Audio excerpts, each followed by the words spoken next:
¿Querés que te vean o no querés que te vean? Buenas tardes.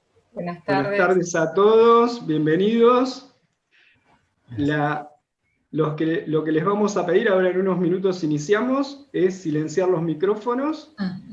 Durante la exposición, las consultas, dudas, los aportes, por favor, canalícenlos a través del chat que está abierto.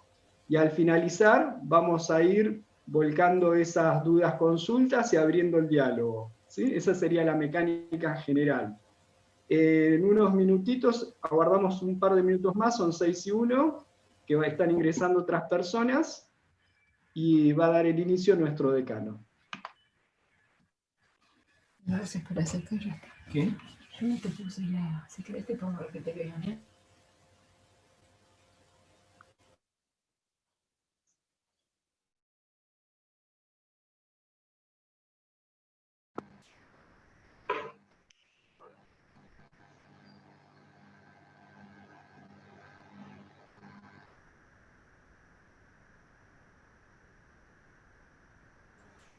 Tenemos que asegurar terminar antes del partido de Argentina.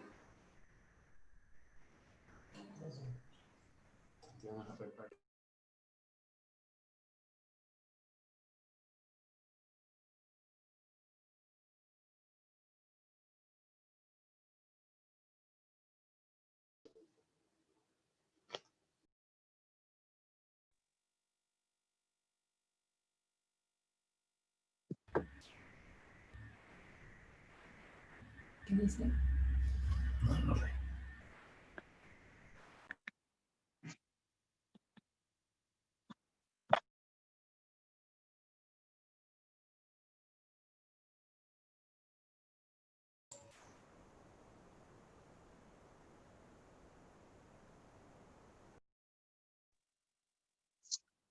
No, qué sé yo.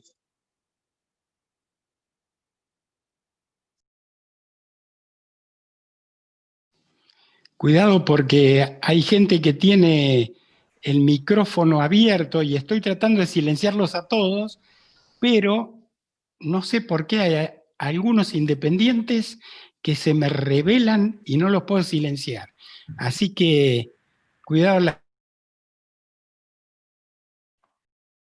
Claro, porque fuimos agregando personas en distintas tandas. Lo que decíamos al inicio, por favor mantengamos los micrófonos cerrados al ingresar.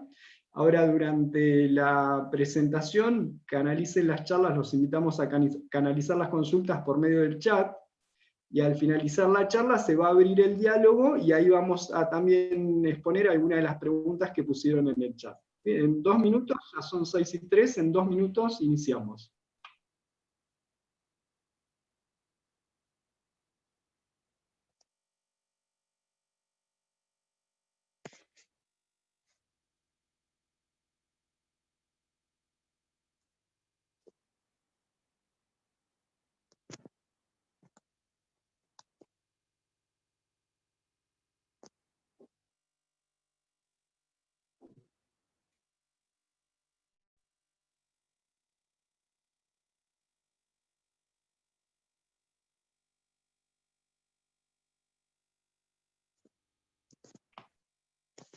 Bueno, Liberto, si querés iniciar, ya hay 75 participantes, así que creo que podemos dar la bienvenida.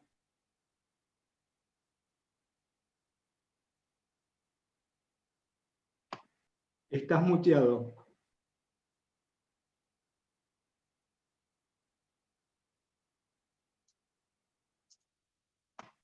Liberto, no te escuchamos porque tenés el micrófono apagado. Como siempre, la tecnología. Bueno, me presento, Liberto Ercoli, decano de la UTN de Bahía Blanca. Comentarles que estamos muy agradecidos a Marcelo Tarapou, porque en este espacio nos va a volcar su extraordinaria experiencia personal y sapiencia en el tema Antártida. Yo no me voy a detener en su currículum porque es muy abultado, tenemos los tiempos bien cronometrados para la actividad.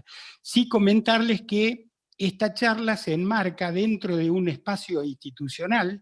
Hemos creado un grupo de liderazgo dentro de la facultad, en el que Marcelo participa activamente, junto a otros oficiales de Marina y de Ejército y a personal de nuestra facultad, docentes, tratando de promover valores que tanta falta están haciendo y que tan rápido se están perdiendo, ¿no? Entonces, hemos iniciado desde el año pasado una serie de charlas que ustedes pueden ver en el canal institucional de YouTube. Lo vamos a poner ahora en el chat para que puedan ver las charlas que se han dado hasta el año pasado. Incluso este año dimos una sobre el general Manuel Belgrano, con el Centro Belgraniano de Buenos Aires. En esta oportunidad, Marcelo nos va a hablar sobre esta gran hazaña antártica, del rescate de una expedición europea con medios muy precarios, y vamos a disfrutar del momento. Como decía Roberto, las preguntas que se nos vayan ocurriendo las vamos volcando en el chat, y luego al final se las trasladaremos a Marcelo. Agradecemos el acompañamiento en esta actividad de la Cooperativa Obrera Limitada y del Bahía Blanca Plaza Shopping, que son compañeros en esto, o somos compañeros, del tema de valores, la Argentina bicontinental, y temas que hacen a las buenas valores del país. Así que los dejo con Marcelo, y disfrutemos, como les decía recién, de esto que va a ser muy interesante. Marcelo. Bueno, buenas tardes, muchas gracias, Liberto. Buenas tardes a todo el público presente. Veo una enorme cantidad de gente súper reconocida y amigo también de la Antártida. Les pido disculpas por no mencionarlos a todos, pero realmente me siento muy orgulloso de haber sido invitado por la UTN en particular para disertar sobre el rescate de la corbeta Uruguay. ¿Por qué hoy? Porque hoy es 8 de octubre, y el 8 de octubre de 1903 fue cuando zarpó la corbeta Uruguay en esta increíble expedición. Realmente es una actividad que disfruto terriblemente, porque realmente es algo que después de haber participado en 12 campañas antárticas, gracias a la Armada Argentina, todo esta experiencia y estas vivencias que uno ha podido acumular, las traslada justamente unos 120 años atrás, donde no íbamos a la Antártida con un rompehielos como el Irízar o con buques polares como los que tenemos ahora, y nos llevan a pensar justamente en el verdadero valor y la verdadera importancia de aquellos hombres que con muy poco hicieron un excelente rescate que ya vamos a detallar. Nos lleva a la tecnología, o sea, la invitación de la UTN no deja de ser más oportuna para intentar comparar también los aspectos tecnológicos de la época, en los que me voy a detener muy brevemente. La idea es dar una exposición con esta línea, y voy a dejar tal vez para el final, además de las preguntas, les voy a mostrar material histórico. Mucho es de la época, me refiero a material postal y medallas que fueron otorgadas o acuñadas con motivo de esa expedición, que son originales de 1903 y que son realmente pocas conocidas. A partir de ahora voy a compartir una exposición que va a quedar a disposición del público por si algún día le interesa repasarla o quiere emplearla particularmente. Con mucho gusto la comparto, y vamos a ir avanzando sobre cuál era el contexto que llevaba a esta expedición en aquella época de los comienzos de 1900.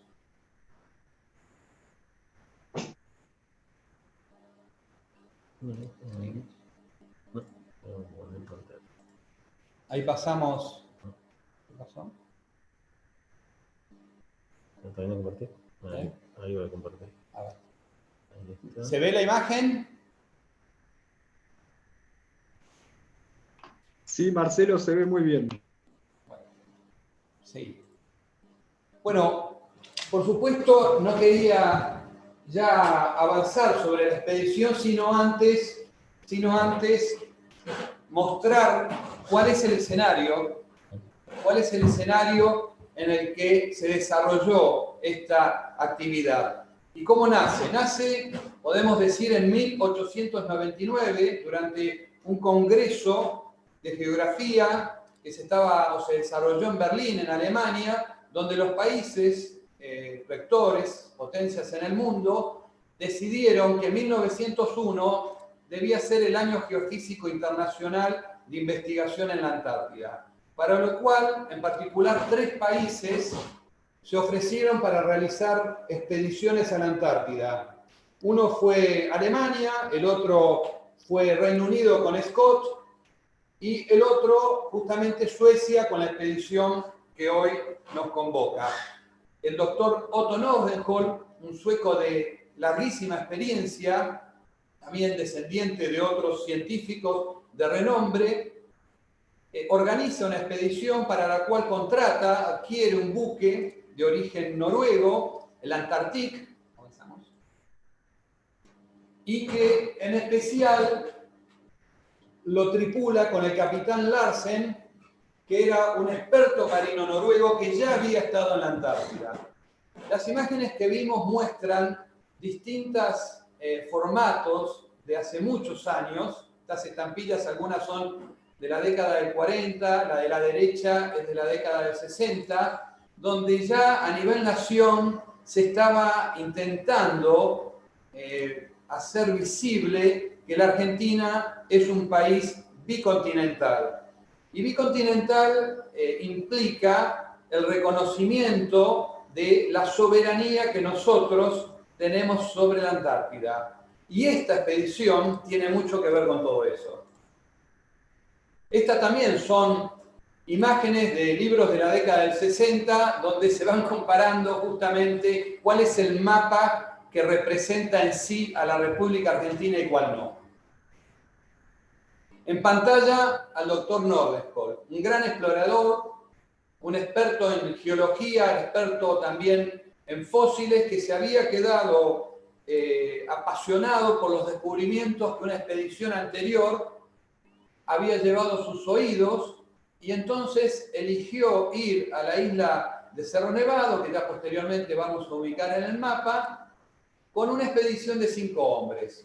El buque zarpa de Suecia un 16 de octubre de 1901 y un par de meses después recala en Buenos Aires. Cuando llega a Buenos Aires hay una gestión muy importante, la presidencia estaba Roca, pero hay una gestión muy importante del Perito Moreno y de Onofre Belvedere, en la que le piden a Nordenskjöld que considere embarcar un argentino en su expedición.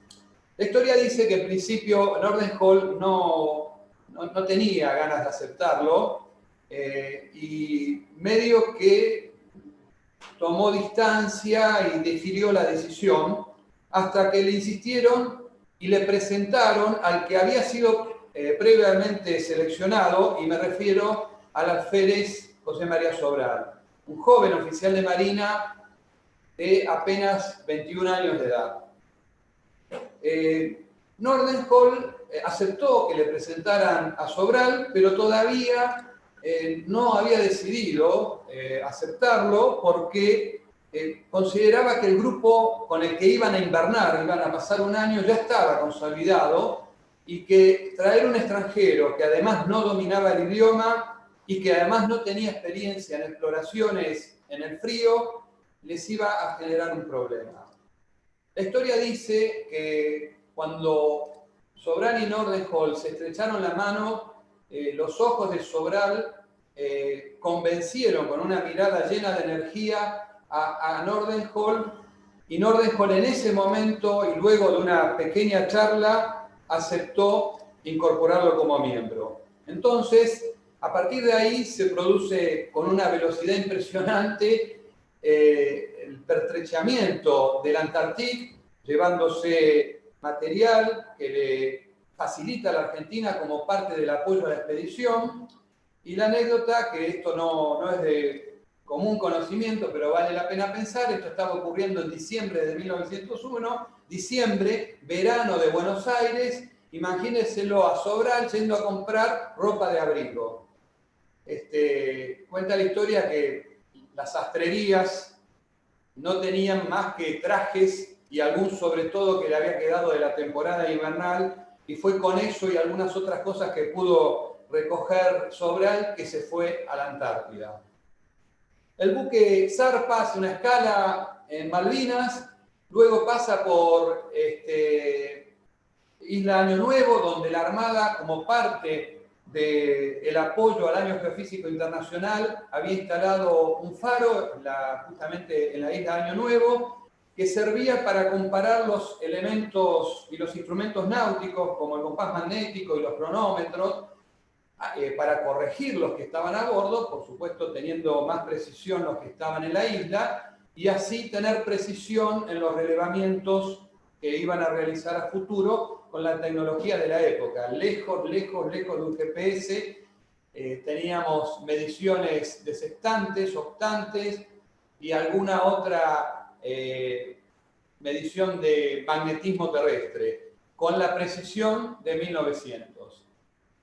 Luego de una navegación prácticamente sin problemas, donde el Antártic, de la mano del gran líder, la gran capacidad como marino y experto en la Antártida, Larsen navega a lo que hoy sería el estrecho de Gerlache y luego se dirigen directamente al punto elegido en la isla de Cerro Nevado. Llegan a Cerro Nevado y desembarcan a los 6 hombres que iban a permanecer durante un año, y otra vez aparece la tecnología, porque la primera noche, y algunos dicen también la segunda y nada más, debieron dormir en carpa, pero ya a partir del segundo y tercer día, la casa que habían llevado, de la cual vamos a ver imágenes, quedó armada. Habían llevado una casa prefabricada y, bueno, ahí estamos viendo algunas imágenes, que la armaron prácticamente en 2 días. Acá tienen en pantalla los 6 miembros de la expedición, a la derecha Sobral, en el medio Nordenhol, y el que está a la izquierda es Botman, que era el fotógrafo de la expedición, y que ustedes pueden ver sobre la mano derecha tiene el disparador de la cámara. Entonces, hablando de tecnología, tenemos acá la primera selfie antártica. Ok, adelante. Bueno, acá lo tenemos a Sobral. Muy joven, un oficial con muy poca experiencia en la Armada, pero que ya había navegado bastante y que era realmente un aventurero, tenía grandes condiciones, había sufrido un accidente en un buque antes de la expedición que le produjo una fractura en una pierna y intentó por todos los medios estar de alta, porque la Marina lo tenía que dar de alta para poder ir a la Antártida, y hizo su máximo esfuerzo para recuperarse y no renguear, con tal de no perderse esta expedición que para él era todo desconocido. Vale decir que en estos momentos, en 1901, la Argentina no había ido a la Antártida o había puesto pie firme de manera oficial. Lo que tenemos son el viaje del almirante Brown en 1815, que pasó por latitudes antárticas sin desembarcar, y por supuesto los pesqueros argentinos, pesqueros y foqueros argentinos, que a partir de 1818 aproximadamente efectuaban su caza de ballenas y de focas por la piel, pero ocultando su destino para evitar que sean copiados por otros cazadores de foca. Pero oficialmente no había habido una instalación argentina ni de ningún argentino en la Antártida. Bueno, acá tenemos algunas copias del legajo personal de Sobral, oriundo de Gualeguaychú, con excelentes recomendaciones. Presentamos ahora a Julián Irízar, también un bastante joven oficial, de a poco más de 30 y algo de años, con una jerarquía equivalente hoy a la de capitán de corbeta, que fue designado a cargo de la Cañonera Uruguay. Irízar tampoco tenía experiencia en la Antártida. Sin embargo, se fue armando de toda la información que podía recoger. Imagínense que no había más que alguna enciclopedia que hablase del tema y algunos relatos que circulaban entre los marinos, producto de los viajes anteriores a la Antártida, y me refiero al de el Bélgica a mando del barón Andrea de Gerlache. Adelante. Ya habíamos visto el Antarctic, un buque pequeño de 260 toneladas y también de casi 40 metros de largo de eslora, unos 8 metros de manga de ancho, y acá vemos ahora a la corbeta Uruguay. La corbeta Uruguay, que aún existe, que está amarrada como buque museo en Puerto Madero y recomiendo la visita, es el único sobreviviente, podríamos decir, de la escuadra de Sarmiento, aquella escuadra que Sarmiento había vislumbrado que era necesaria que tuviese la Argentina para ejercer su soberanía en todo el litoral, desde Buenos Aires hasta la Patagonia inclusive, cambiando el paradigma y la tecnología, porque empezaron a hacer los primeros buques con casco de metal y propulsión a vapor o alimentada a carbón, por supuesto. Y acá tenemos lo que es la corbeta Uruguay, ¿no? 46 metros de largo, pensemos que el rompehielos tiene 120, con 560 toneladas, el rompehielos a plena carga tiene 17.000. Y hubo un pequeño motor, una caldera, que en realidad no era el original de la Cañonera Uruguay, sino que fue extraída y colocada específicamente cuando se decidió alistarla y fue provista de un viejo destroyer de la Marina Argentina.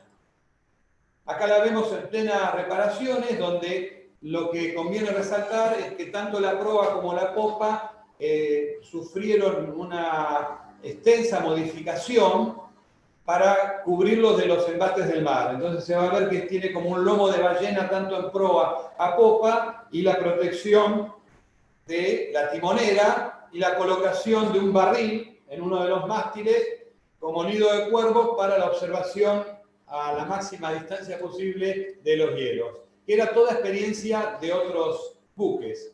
Adelante. Bueno, esta es parte del material histórico que les comentaba.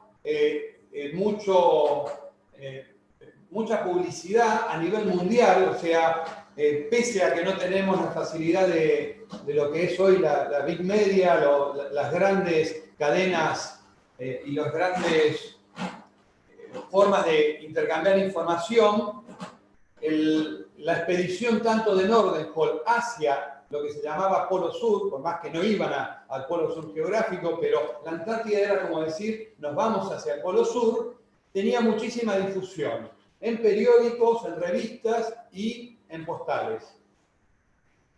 Acá les presento la casa, esa prefabricada, que también quiero comentarles que existe, hoy es monumento histórico en la Antártida, está de pie y en excelentes condiciones de conservación.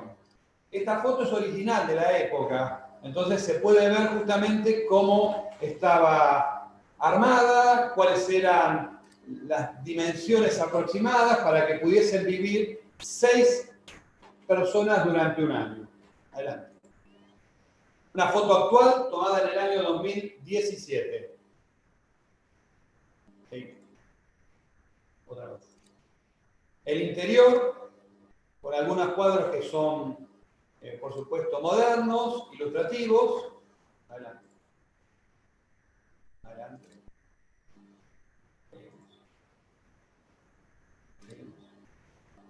Tecnología también de la época. Ese es un reloj que fue rescatado y que se encuentra en el Museo Naval del Tigre. junto a estos elementos. Y llegamos a la Antártica.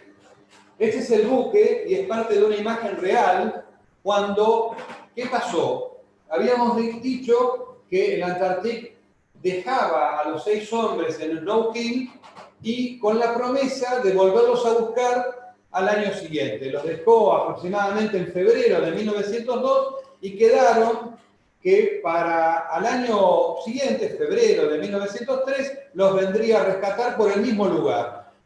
Porque esa era la forma de comunicarse y de coordinar una expedición.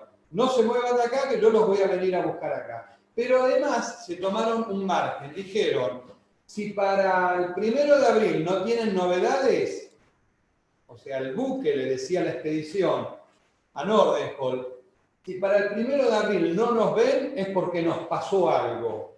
Como diciendo, prepárense para una segunda invernada. O sea, Nordenskjöld había llevado alimentos para un poco más de un año y pensando en que la Antártida iba a poder proveerse de algunos elementos. Esos elementos obviamente podía ser el agua, el derretir hielo o nieve, y lo que pudiese capturar de la fauna local. El Antártica cumple su palabra, deja a la expedición en no-kill y el capitán Larsen se dirige a Ushuaia, hace unas reparaciones, hace algunas cargas y luego queda a la espera de cruzar nuevamente hacia no-kill al año siguiente. En 1902 se va aproximando de regreso y cuando ingresa al estrecho, que ya vamos a ver en un mapa, encuentra mucho hielo y no puede avanzar hacia no-kill, Cerro Nevado. ¿Qué es lo que sucede ahí? Dice, bueno, como no podemos avanzar, pero yo quiero avisarle a la expedición que estamos en camino, decide desembarcar a 3 de sus hombres en una bahía que se llama Bahía Esperanza, donde hoy la Argentina tiene una base que se llama Esperanza, que es donde funciona la escuela Presidente Alfonsín. Esta bahía queda a unos 140 kilómetros de donde estaba Nordenskjöld. Y a estos 3 expertos esquiadores le dicen, bueno, como yo no puedo avanzar por mar, ustedes agarren sus esquíes y váyanse por arriba del hielo, del pack de hielo, hasta el no-kill, hasta el Cerro Nevado, y le dicen a Nordenskjöld que estamos en camino. Eso ocurrió el 29 de diciembre de 1902. El Antártica dejó a estos 3 hombres en Bahía Esperanza con una provisión para 3 o 4 meses por las dudas. Y se dirige hacia el sur. Cuando ingresa al norte de lo que es Isla Marambio de hoy, queda atrapada en el hielo. Los 3 hombres que estaban en Bahía Esperanza cumplen la orden de Larsen y se van con esquíes para el no-kill. Cuando cruzan la primera parte de su trayecto se encuentran que el agua está abierta, no está congelada, porque era pleno verano. O sea, no podían llegar de ninguna manera a Cerro Nevado donde estaba Nordenskjöld porque no tenían bote, tenían solamente esquíes. Entonces, ¿qué hacen? Regresan al refugio que armaron con piedras en Base Esperanza y empiezan a juntar alimento, porque se dieron cuenta que corrían el peligro de tener que invernar. El Antártica queda un mes atrapado en el hielo y el 12 de febrero de 1903 se hunde. Se hunde aproximadamente a 110 kilómetros de donde estaba Nordenskjöld, intentando llegar a Nordenskjöld. Y la imagen que ven en pantalla es una de las últimas tomadas al Antártica. La dotación, al mando de Larsen, baja 3 de los botes y todo el material que puede recuperar, velas, comida, combustible y abrigos, y lo traslada arriba del hielo en 3 de sus balsas. Desde el 12 de febrero hasta el 28 de febrero, la dotación de Larsen, del buque Antártica, vaga por los hielos y cada vez que encuentra un espacio de agua, un espejo de agua entre los témpanos, tiran los botes, se suben a los botes para llegar a una isla tierra. Porque ahí en esa zona la corriente es muy fuerte, tiene más de 6 kilómetros por hora. y los lleva para cualquier lado, pensando en que podían ser derivados a una dirección incorrecta, los marinos aprovechaban para remar cuando el mar lo permitía. Después de 16 días llegan a Isla Paulet. Se instalan ahí y también empiezan a capturar focas y pingüinos porque solo les había quedado algún material de que habían podido recuperar de la Antártida. Acá vemos en el mapa donde dice Golfo de Erebus y Terror. Ahí abajo vemos que está la isla Seymour, que es la que hoy se llama Marambio, y donde dice Estación Invernal y Isla No Kill es donde estaba el refugio de Nordenhall. Y arriba a la derecha pueden ver el sitio del hundimiento del Antártic y en la línea de punto la deriva que tuvo durante ese mes que les conté entre enero y febrero de 1903. Y un poquito más arriba en la imagen, Bahía Esperanza, donde termina el cartel de Luis Felipe. Al lado de donde dice Isla Uruguay, que hoy se llama así después de este rescate, a la derecha se ve Isla Paulet. En Isla Paulet es donde llegaron los náufragos de la Antártica a mando de Larsen, excepto los 3 que se habían quedado en Bahía Esperanza. Esta imagen es muy representativa y podemos ya darnos una idea de lo que son 140 kilómetros o 110 kilómetros entre el refugio e Isla Paulet. Bueno, los meses pasan y Nordenhall, mirando el calendario, se da cuenta que está en el mes de marzo. Se acordaba lo que le había dicho el capitán Larsen, que en febrero, entre enero y febrero de 1903, los iban a buscar. Cuando llega marzo se tiene que tomar otra decisión. ¿Por qué? Porque es el momento en que las especies animales emigran, se van para el norte o se van para otros sectores, no quedan donde están. Entonces, si no se apuran a realizar la caza, se van a quedar sin la comida. Entonces, antes de que los pingüinos y las focas se fueran de la zona, se dedican a cazar sabiendo que se les venía una segunda invernada. La segunda invernada producto del hundimiento del Antártico.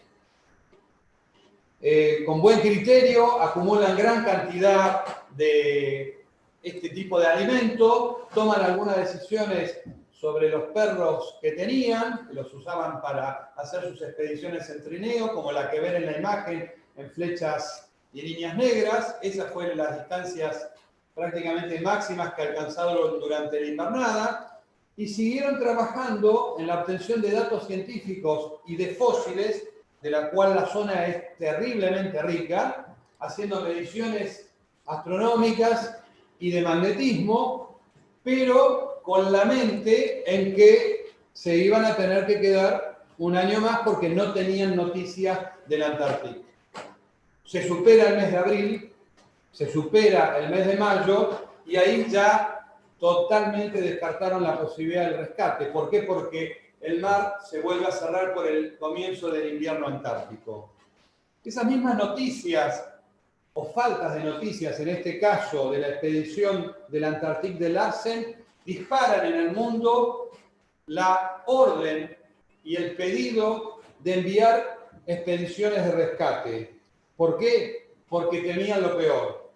Esa era la forma de decir qué es lo que puede ocurrir si no tenemos noticias. Y bueno, en ese caso, los suecos prepararon una expedición y también hicieron lo propio los franceses.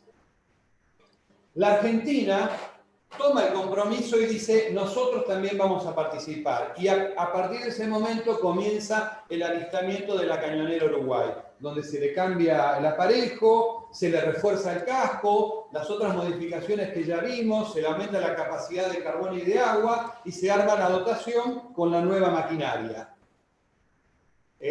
Por supuesto que estaba la incógnita de cuál había sido el futuro de estos 3 grupos. Ahora imaginémonos los 3 grupos. Los 6 hombres en No Kill, 3 hombres en Bahía Esperanza y 21 en la isla Paulet. Ninguno se había podido comunicar con el otro en la nueva llegada. O sea, se habían despedido allá a principios de 1902 y nunca más se habían visto. La gente de Nordenskjöld sigue haciendo sus actividades científicas.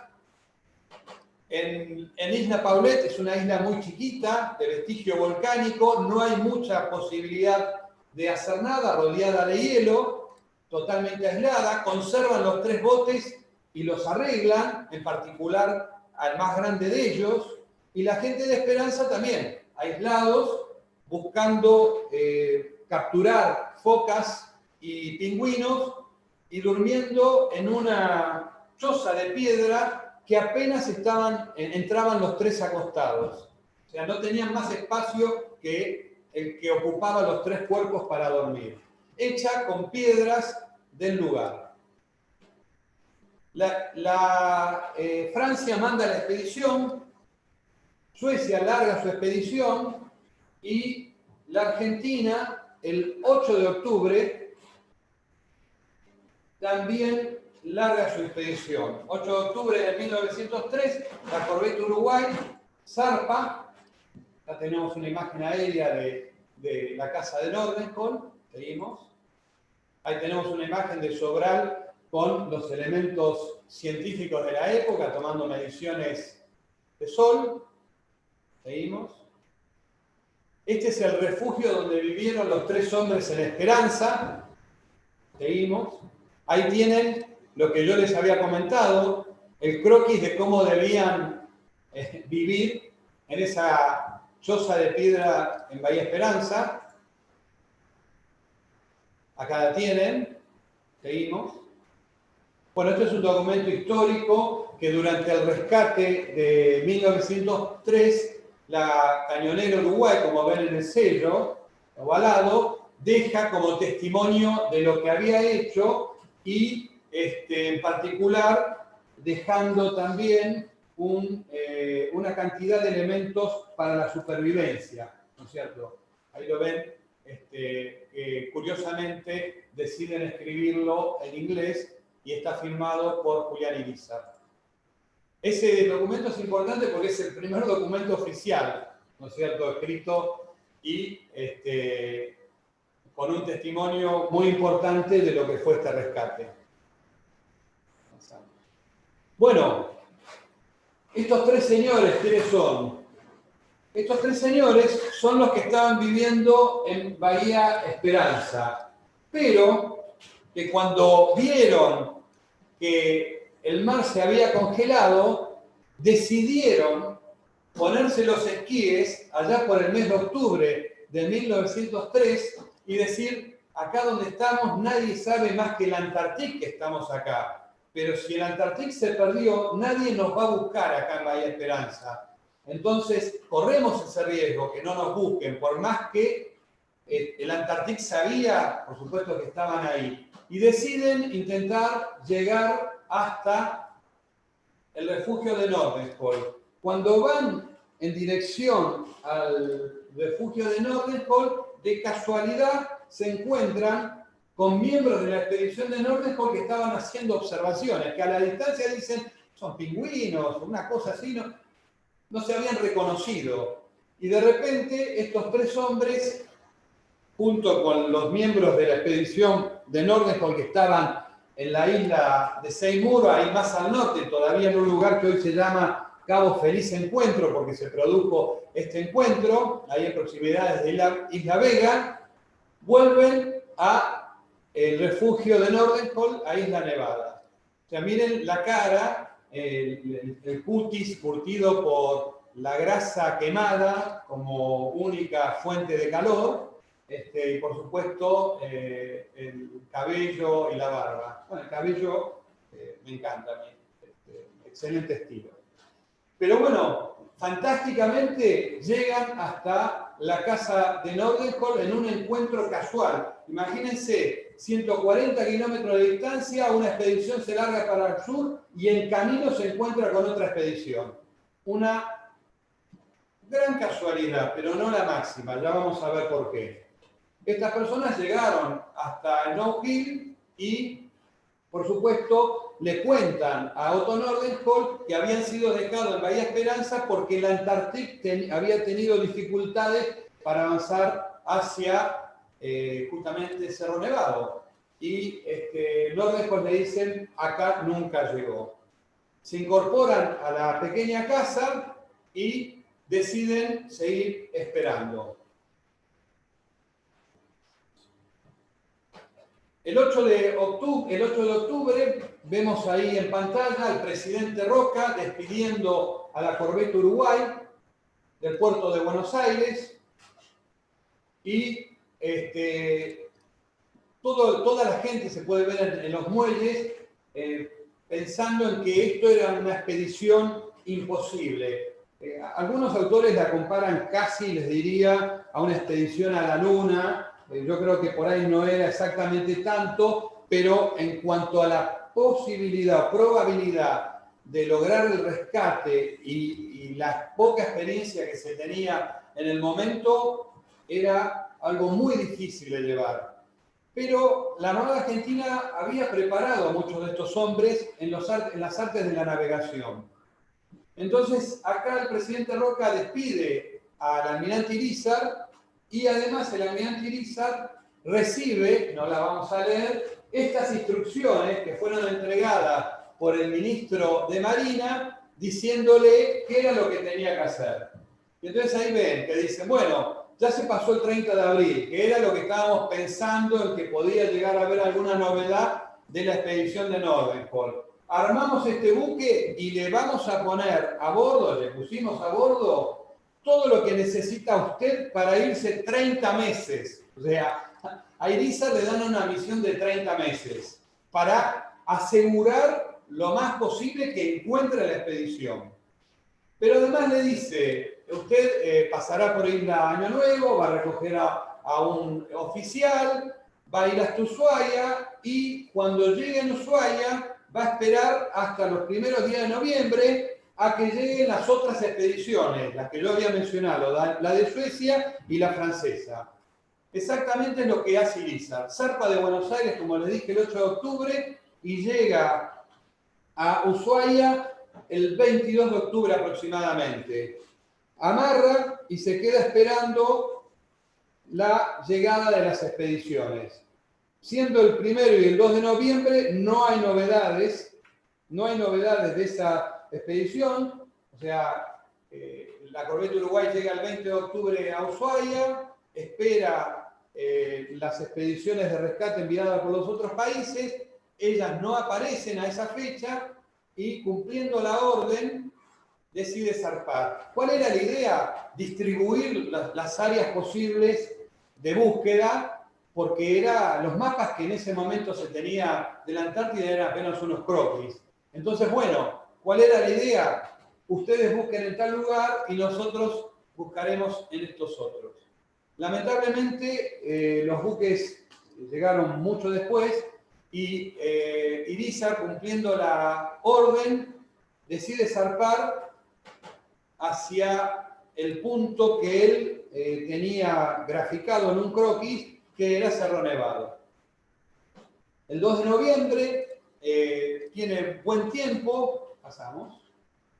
Estas siguen siendo las directivas que tienen, pasamos. Ahí está la firma de Onofre Belvedere, el capitán navío que era ministro de Marina. Esta orden fue entregada, como ven, el 6 de octubre. Y en estos 16 puntos hay una visión muy, muy llamativa de una persona que no había tenido la oportunidad de ir a la Antártida nunca, como había sido Onofre Belvedere, pero que había sido un gran comandante de la fragata Sarmiento en su primer viaje a la vuelta al mundo, y que realmente era como que pudo describir en esta orden todas las peripecias que se podían llegar a dar. Y bueno, hoy en día pensar que con una carilla y media se armó esta especie de orden de operaciones es realmente también increíble para la empresa a la que estaba destinada. Seguimos. Ahí tenemos una foto de la época, la zarpada de la Corvette Uruguay, del puerto de Buenos Aires, 1903, por supuesto, el 8 de octubre, día como hoy, y ustedes pueden ver, me interesa que tengan un poco la mirada, igual después tengo un juego de fotos para para que lo puedan comparar, el estado de los palos de la Corvette Uruguay, 3 palos verticales con 4 horizontales en algunas de ellas, excepto en el Mesana, pero miren ustedes el estado del buque.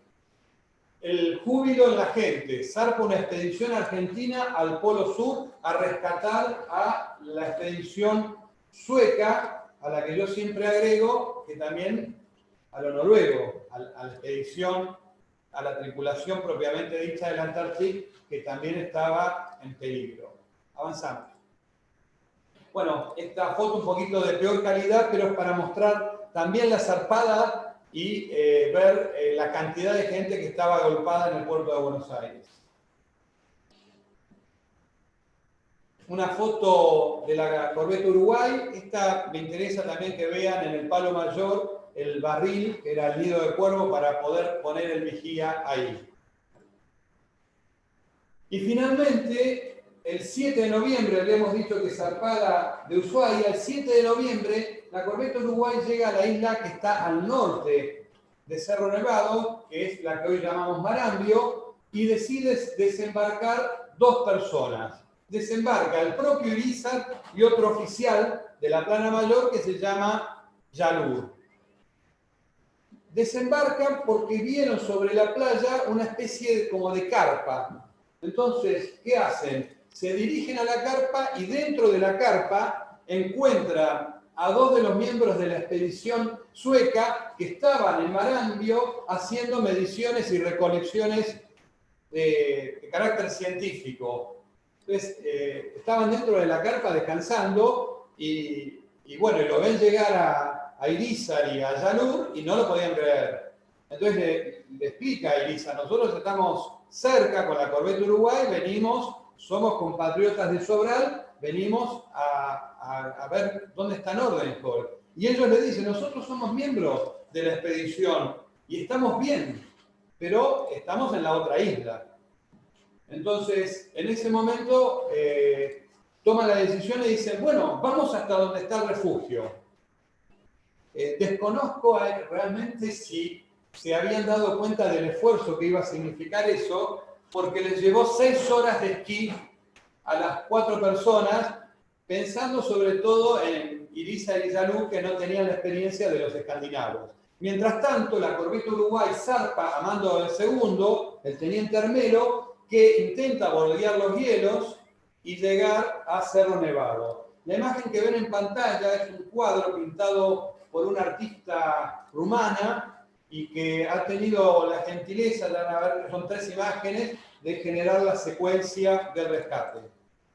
Esta es la segunda de las imágenes donde la Corvette Uruguay llega a donde está el refugio de Nordenskjöld el día 8 de noviembre. El 8 de noviembre, en horas de la noche, se produce algo también increíblemente fantástico. Habíamos dicho que en el mes de octubre los 3 miembros de la Antártica que habían quedado en Esperanza esquiando se encontraron con miembros de Nordenskjöld y habían llegado a Snowkill. Pero ¿qué pasaba con el resto de la tripulación del Antártico que estaba en Isla Paulet? Bueno, aunque no lo puedan creer, unos 15 días antes de esto, el capitán Larsen, preocupado por sus hombres, y acá otra vez el tema del liderazgo y los valores que mencionaba Liberto, deciden hacerse a la mar con el mejor de los botes en ir a buscar a los otros 3 hombres a Bahía Esperanza. Hacen todo ese trayecto y cuando llegan a Bahía Esperanza obviamente encuentran la casa, pero vacía, con una nota que decía: nos fuimos para Nordenskjöld. Ese era el WhatsApp de hoy, digamos. Entonces Larsen decide con la ballenera esta a remo dirigirse a Snowkill desde Bahía Esperanza, luego de no encontrar a sus 3 hombres.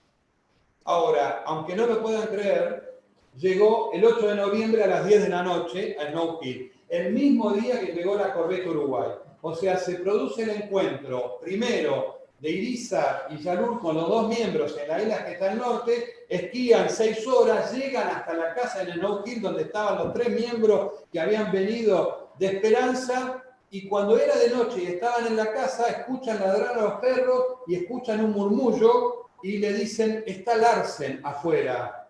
Y todos dicen, no, ¿cómo Larsen? Te referís a la corbeta Uruguay. O sea, entre ellos no podían creer, no, afuera está Larsen. Está Larsen, vino Larsen con una banderera. Tuvieron que salir de la casa para ver que realmente el que había llegado el mismo día había sido Larsen, con una pequeña dotación, y ahí es donde le aclara a la corbeta Uruguay, el resto de mis hombres permanece en Isla Paulet. El día 9 de noviembre hubo mal tiempo. Esta foto es del 8 de noviembre, donde ustedes pueden ver a la izquierda a Nordenholm, en el medio a Irízar y a la derecha a Sobral. El 9 de noviembre, como les dije, hubo mal tiempo. El 10 de noviembre cargaron todo lo que habían recolectado durante los 2 años casi de invernada en los botes y en la corbeta Uruguay, y aproximadamente a las 4 de la tarde zarpa la corbeta Uruguay con rumbo a Isla Paulet, guiado por Larsen, a mando de Julián Irízar. Antes de eso, Sobral había ido lejos a recolectar otros elementos de ciencia, instrumentos y muestras, piedras, cajones llenos de fósiles, y habían recorrido las inmediaciones de la isla con un kayak que habían llevado los propios suecos. Todo esto apurado, porque Irízar se quería ir porque había visto que el campo de hielo era demasiado hostil, y él, sabiendo que el Antártico se había hundido en esas latitudes, por lo que le comentaba a Larsen, dijo, nos queremos apurar para ir a buscar a la dotación de la Antártica en Isla Paulet y replegarnos lo más pronto posible. Esta imagen, también cuadro de la misma pintora, muestra la llegada de la corbeta Uruguay a Isla Paulet. Este era el campamento que la gente del Antártico había armado sobre los hielos mientras derivaron en esos 16 días a Isla Paulet. Ahí tienen una casa de piedras también construida en Isla Paulet. Es ahí donde vivieron los hombres de Larsen, del Antártico, una vez producido el naufragio. Esta es una foto actual tomada en el año 2017.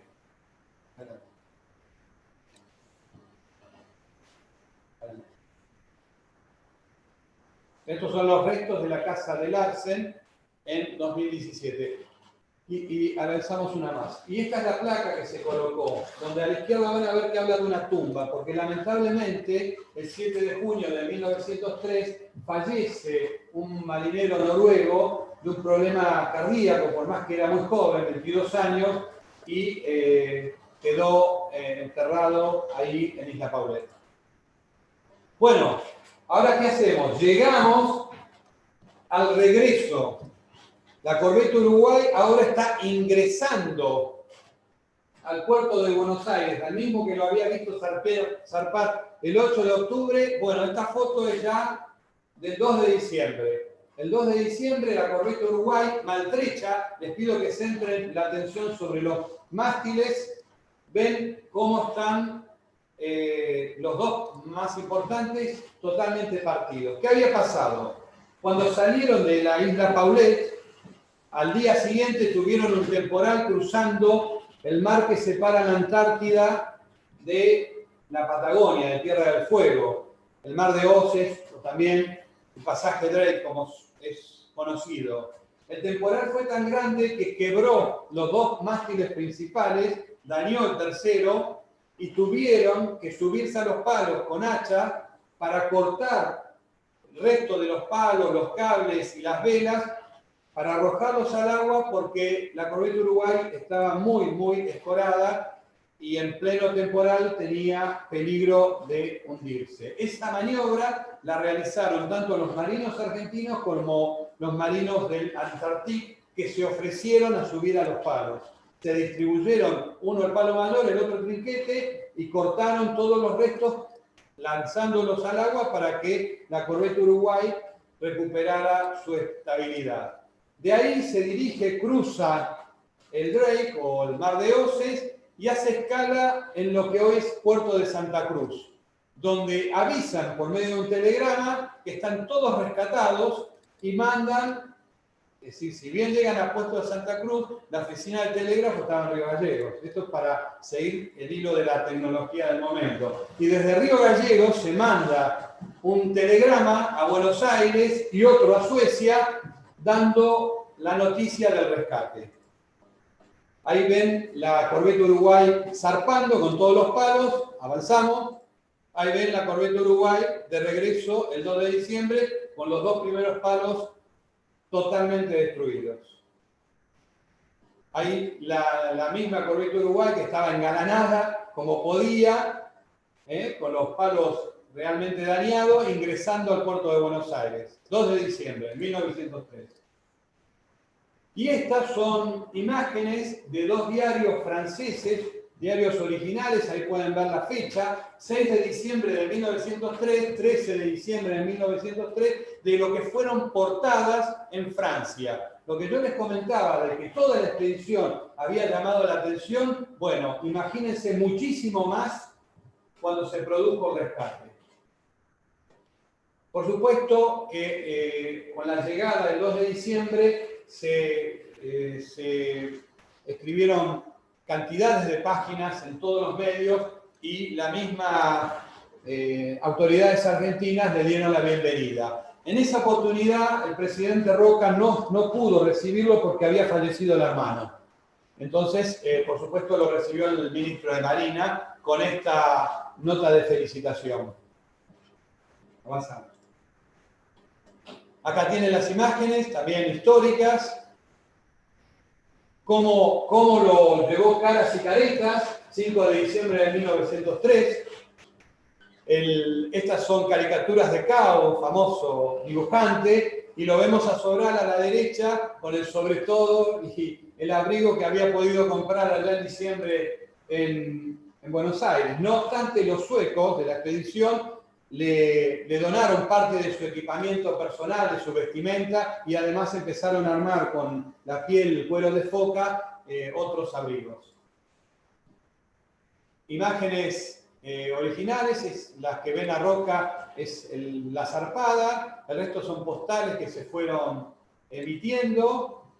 Vean las imágenes del momento. Esto es, por supuesto, el año pasado, donde nosotros, desde la Academia en Antártida, a la cual pertenezco, nos hemos puesto como meta difundir esta expedición, y todos los 8 de noviembre, el día que se produjo el encuentro, solemos hacer una ceremonia a bordo de la mismísima corbeta Uruguay, con la presencia de familiares, como ven ahí en la foto, son descendientes de la plana mayor de la corbeta Uruguay de 1903, y la presencia también de autoridades civiles y extranjeras, como ha sido la embajadora de Suecia, embajador de Noruega. Hacemos un acto y recordamos todo lo que significó este rescate. ¿Por qué? Porque realmente es uno de los hitos muy importantes de posicionamiento de la República Argentina en la Antártida. Parte de la muestra, ese es uno de los cuadros que también usamos en la imagen, y a la derecha se vieron las medallas, que ahora después vamos a ver más en detalle, acuñadas para la época.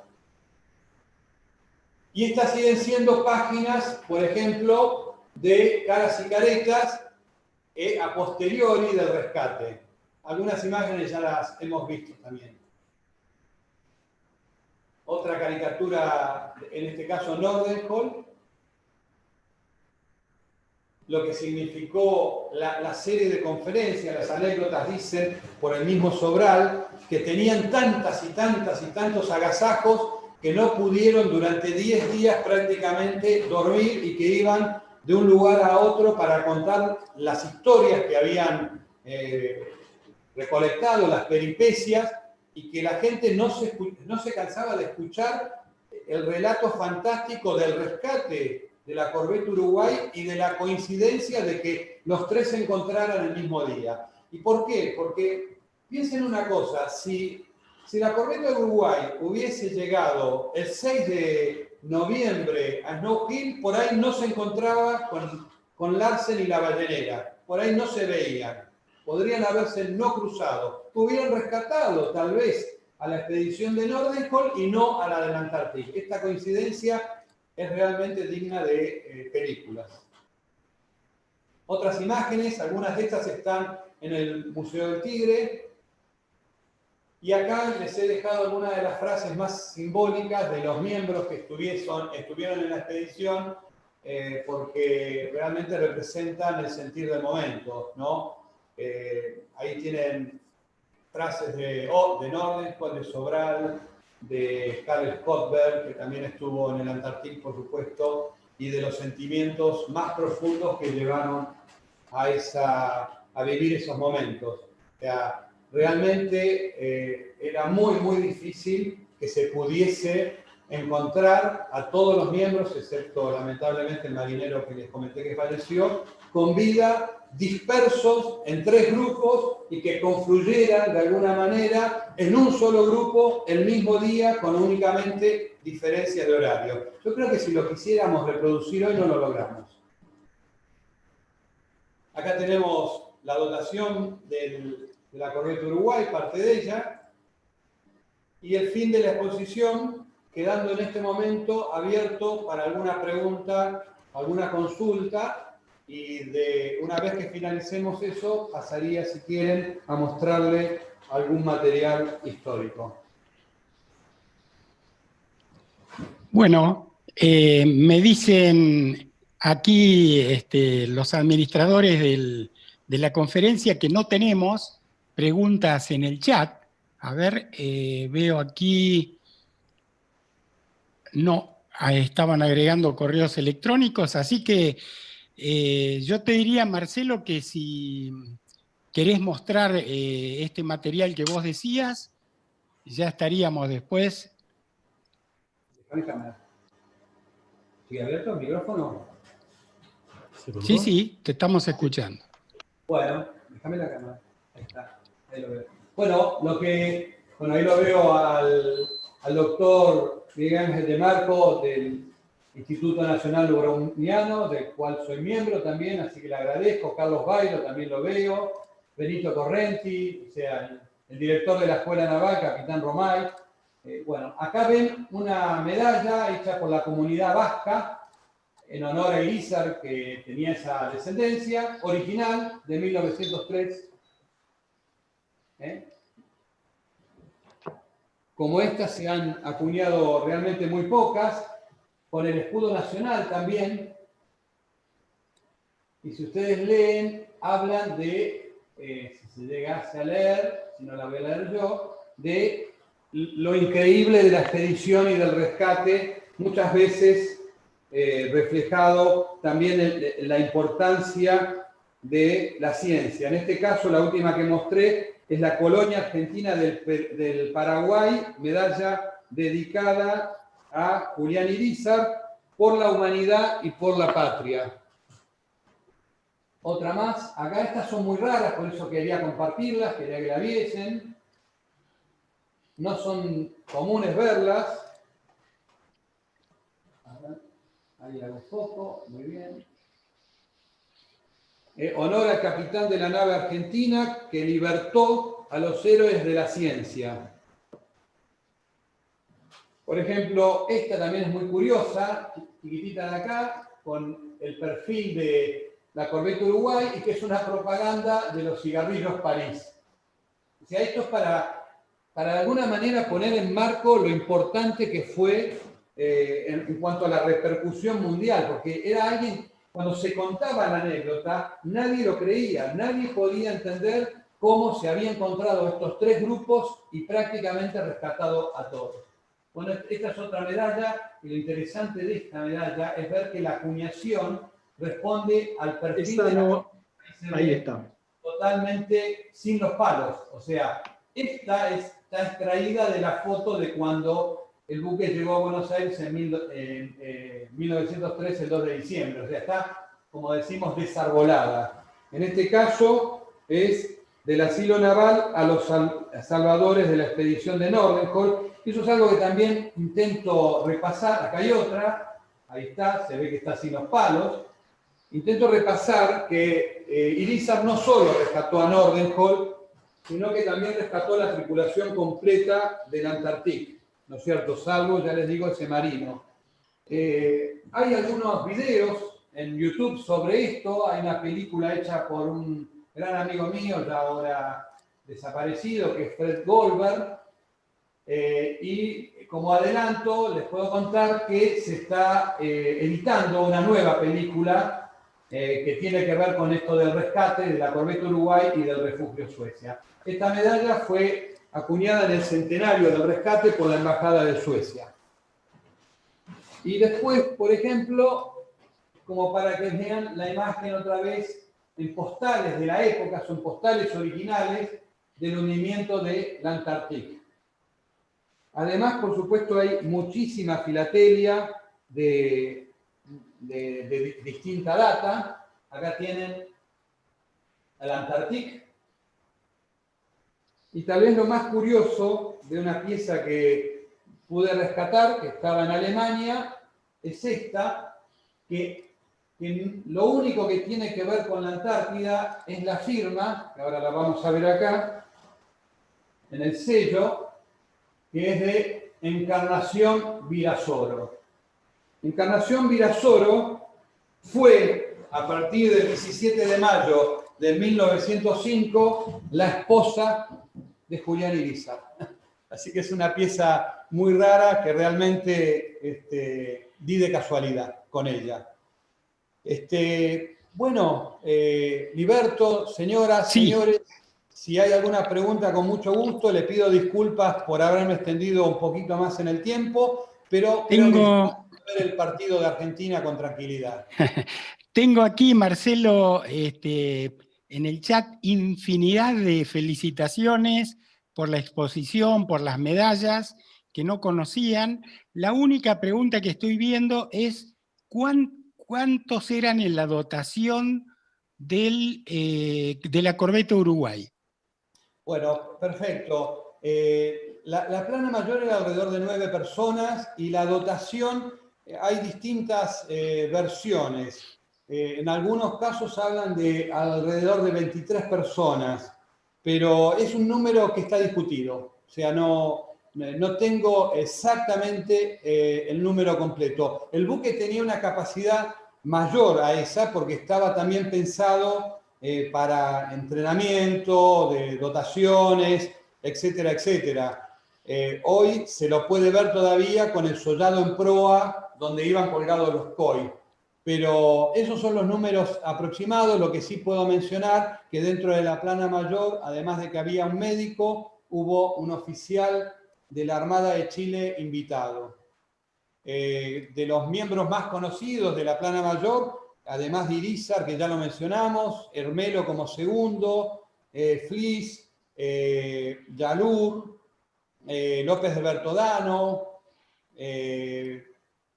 por ahí me estoy olvidando de algún otro ahora, pero, y bueno, justamente, bueno, ahora lamentablemente no me acuerdo todos los nombres de memoria. Bueno, Marcelo, entonces ya te agradecemos de vuelta, realmente brillante. Yo la segunda vez que le escucho, así que estoy comenzando a aprender algo. Una fue presencial y esta virtual.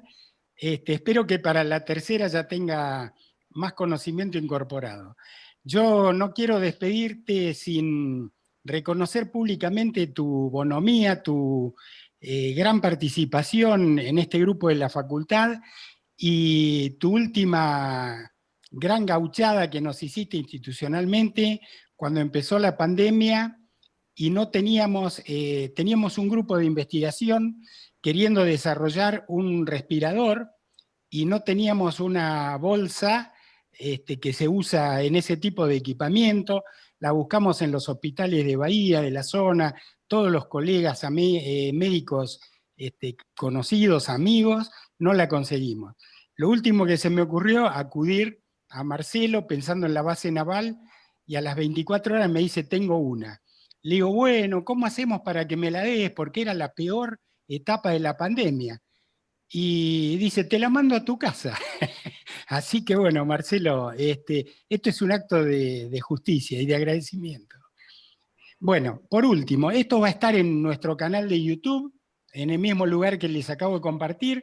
Ahí va a estar el chat, Marcelo va a poder ver todas las buenas ondas que le han dispensado y las felicitaciones, y seguramente de ameritarlo va a poder entrar en contacto con alguno de ustedes. Muchísimas gracias a todos, ha sido un gusto tenerlos en esta facultad virtual, en especial a Marcelo, un gran abrazo, y bueno, no será la última actividad, así que estemos atentos.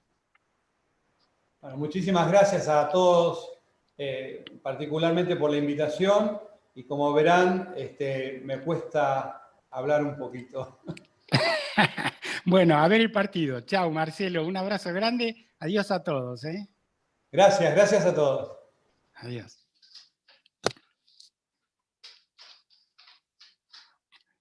¿Te encargas vos, Roberto?